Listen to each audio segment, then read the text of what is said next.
இங்கே வந்திருக்கிற அனைவருக்கும் வணக்கம். கிட்டத்தட்ட இது வந்து எனக்கு என்னோட 11வது மேடைன்னு நினைக்கிறேன். முதல் மேடையில் வந்து எந்த அளவுக்கு நர்வஸாக இருந்தனோ அதே நர்வஸ்னஸ் தான் இந்த ஸ்டேஜில் எனக்கு இருக்கு. உட்காரும்போது கூட கீர்த்தி சொன்னாங்க, கால் ஆட்டிக்கிட்டே இருக்கேன், நர்வஸாக இருக்கியா அப்படின்னு. அண்ட் என் ஒய்ஃப் கீர்த்திக்கு தெரியும், ஒரு 4 நாளாக ரொம்ப ஒரு மாதிரி ஆங்ஸைட்டி, ரொம்ப ஒரு நர்வஸாகவே இருந்தேன். ஐ திங்க் அந்த ஒரு வெற்றி அப்படின்னு ஒரு விஷயம் வரதுக்கு முன்னாடி எல்லாருக்கும் அந்த ஒரு நர்வஸ்னஸ் வருங்கிறத நான் நம்புகிறேன். Because of blue star. Cricket இந்தியாவில் வந்து மோஸ்ட் வைட்லி பிளேட் ஸ்போர்ட்னு சொல்லலாம். பல கோடி பேர் இந்தியாவில் வந்து ரவிச்சந்திரன் அஸ்வின் ஆயிட முடியுமா, நம்ம ஒரு நட்ராஜ் ஆயிட முடியுமான்னு அந்த ஒரு வாய்ப்புக்காக வந்து பல லட்சம் பேர் அங்கே வெளியில் வந்து பல லட்ச நட்ராஜ் வந்து வெளியில் விளையாடிட்டு இருக்காங்க. அதே மாதிரி தான் இன்னைக்கு சினிமாவில் வந்து இன்னைக்கு காம்படிஷன் அவ்வளோ இருக்கு. நிறைய பேர் வந்து சினிமாவில் வந்து ஒரு வாய்ப்பு கிடைக்காதா, நம்ம வந்து அந்த ஒரு வாய்ப்பு கிடைச்சா நம்ம வந்து பெருசாக அடிச்சிடலாம், பெருசாக ஜெயிச்சிடலாம் அப்படின்னு இன்னைக்கு அவ்வளோ காம்படிஷன் இருக்கு. அந்த ஒரு வாய்ப்பை மிஸ் பண்ணிட்டோம்னா வந்து வேற யாராவது ஒருத்தர் அந்த இடத்த வந்து ஃபில் பண்ணிடுவாங்க. ஸோ இந்த மாதிரி ஒரு காம்படிஷனில் பல முயற்சி, இது வந்து ஒரு வெற்றி அடைஞ்சிட மாட்டோமா அப்படின்னு ஒரு பல கனவோடு இருக்கான். அந்த 1,00,000 பேரில் நானும் ஒருத்தனாக இருக்கேன். இன்னவரோட பையன், அவரோட பாக்யராஜ் சார் பையன், அந்த மாதிரி இவருக்கு எல்லாமே ஈஸி, அதெல்லாம் தூக்கி போட்டுருங்க. அந்த பல லட்சம் பேருக்கு என்ன கனவு இருக்கோ அதே கனவோடு தான் நானும் இருக்கேன். அந்த கனவு இது எனக்கு ஒரு வெற்றி அடையுமா அப்படிங்கிறது எனக்கு வந்து ப்ளூ ஸ்டார் டெஃபினட்டாக எனக்கு நான் நிரூபிக்கும்னு ரொம்ப ஸ்ட்ராங்காக நான் நம்புகிறேன்.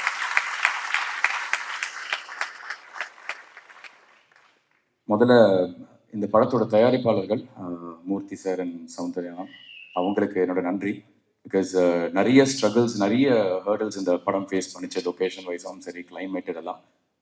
பொதுவாக வந்து ஒரு ரஞ்சித்னா மாதிரி வந்து ஒரு ஒரு எக்ஸ்பீரியன்ஸான ஒரு ப்ரொடியூசர், அவங்க வந்து இதை ரொம்ப ஈஸியாக அதை ஹேண்டில் பண்ணுவாங்க.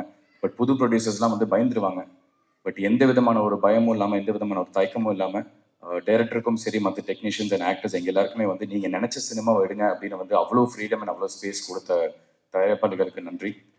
அதுக்கப்புறம் எல்லாரும் சொன்ன மாதிரி வந்து இது வந்து ஜெய் பிரதரோட லைஃபோட கதை தான். இன்ஃபேக்ட் வந்து அசோக் ப்ளே பண்ணுறது வந்து ஜெய் பிரதரோட அண்ணன், அவர் பேர் ரஞ்சித், அதை தான் வந்து அசோக் ப்ளே பண்ணுறாரு. ஜெய் பிரதரோட ரோல் வந்து பிருத்வி ப்ளே பண்ணுறாரு, சாம். அண்ட் இவங்க 2 பேருக்கு ஆப்போசிட்டாக ஒருத்தர் இருந்தார், ராஜேஷ் அப்படின்னு. அந்த கதாபாத்திரம் தான் வந்து எனக்கு கொடுத்துருக்காரு. எனக்கு என்னன்னா வந்து இது 1998 நடக்கிற ஒரு கதை, அரக்கோணம் பேக்ட்ராப். சாந்தனு அப்படிங்கிற ஒரு நடிகரை வந்து அந்த 1998 இருக்கிற அந்த ராஜேஷ் கதாபாத்திரத்துக்குள்ள அழகா உட்கார வைக்க முடியும்னு ஃபர்ஸ்ட் என்னை நம்பின ஜெயினாக்கு வந்து ரொம்ப ரொம்ப நன்றி. பிகாஸ் ஒரு நடிகருக்கு வந்து அதுதான் ரொம்ப ரொம்ப முக்கியம். ஒரு ரைட்டர், ஒரு டைரக்டர், அவங்க ஃபர்ஸ்ட் ஒரு நடிகரை நம்பணும். ஸோ அவர் என்னை நம்பி எனக்கு கொடுத்தப்போ வந்து சரி, நம்ம ஏதோ ஒரு இடத்துல வந்து நம்ம வந்து நேர்மையாக இருந்திருக்கோம், அந்த நேர்மைக்கான ஒரு பலன் தான் இந்த படம் எனக்கு கிடைச்சிருக்குங்க நம்புறேன். ஸோ ஜெய் பிரதர், ரொம்ப ரொம்ப தேங்க்ஸ்.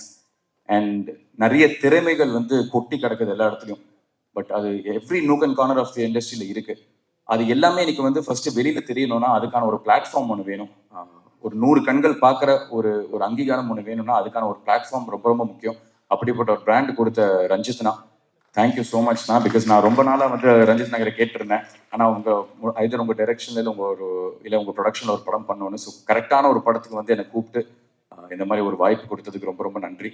இந்த படத்தில் ஒர்க் பண்ண எல்லா டெக்னீஷியன்ஸ் எல்லாருக்குமே எனக்கு நன்றியை தெரிவிச்சுக்கிறேன். Right from Kovind Vasantha brother. இன்னைக்கு முதல்ல எப்படி வந்து ப்ளூ ஸ்டார் வெளியில தெரிஞ்சதுன்னா, ஒரு நீலம் ப்ரொடக்ஷன்ஸ் ஃபார் ரஞ்சித் பிரசன்ஸ் அப்படின்னு வரப்போ எல்லாருமே திரும்பி பார்த்தாங்கன்னா, music has taken this film to the next level. இன்னைக்கு பட்டி தொட்டி வரைக்கும் எல்லாருமே வந்து இன்னைக்கு திரும்பி பார்க்குறாங்கன்னா, it is purely because of the music தான். ஸோ உங்களுக்கு என்னோட நன்றி. எனக்கு படத்தில் ஒர்க் பண்ண எல்லா டெக்னீஷியன்ஸ், ஆக்டர்ஸ் எல்லாருக்குமே. நான் ஒருத்தராக தனித்தனியாக பேர் சொல்ல முடியல, நேரம் கம்மியாக இருக்கு. பட் 2 பேரை பற்றி நான் முக்கியமாக சொல்லணும், அசோக் அண்ட் பிருத்வி. என்னன்னா வந்து இன்னைக்கு இருக்கிற ஒரு இண்டஸ்ட்ரியில வந்து நிறைய போட்டி, பொறாமை, ஈகோ, இந்த மாதிரி வந்து இது நம்மளுக்கு கண்ணுக்கு தெரிஞ்ச நிறைய இருக்கு.